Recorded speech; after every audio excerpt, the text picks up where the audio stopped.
The Bible, God's big story. A rescue plan underway.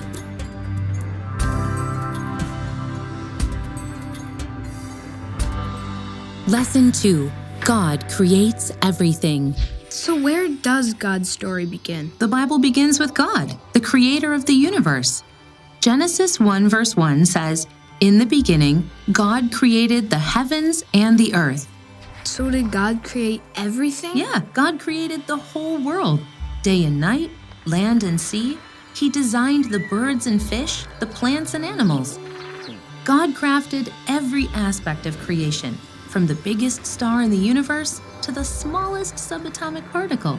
Whoa, but creation happened a long time ago.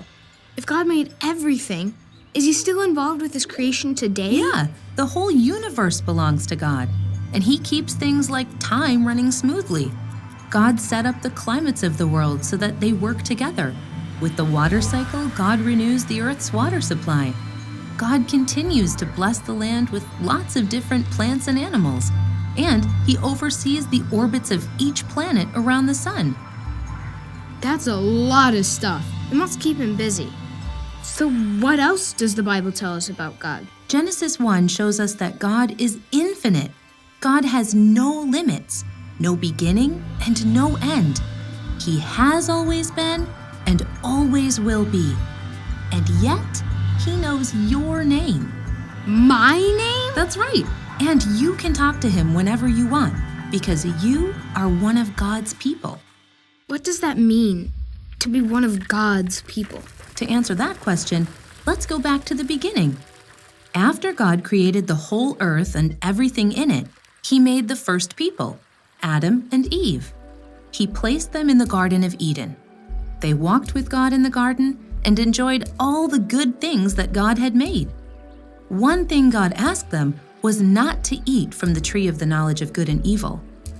Everything was the way it was supposed to be, just as God had designed it. God also gave Eve and Adam a job, an important job, the best job, to work with him and cultivate his world as their home. He put them in charge of his creation. Really? So it was their job to care for what God had made? Yeah, they looked after the fish, birds, and animals, and gave them names. Even today, God calls all of us to do this very same job, to develop and protect his good gifts to us. And we're able to do it because God created us in his image. What does it mean to be created in God's image? It means that we resemble God. We reflect him by who we are, what we do, and what we say. For example, we've already seen that God is creative. He made us creative too. We come up with amazing ideas and make useful things. We can use math and science to solve problems. We design and make stuff we need. We grow food on farms and raise animals. We make beautiful music, create masterpieces of art, and tell stories from our own imaginations. God made us to be creative like him. So we're a reflection of God and who he is? For sure. And that's why God's favorite creation is his people. And that includes you and me. We're created for God, and each one of us is special.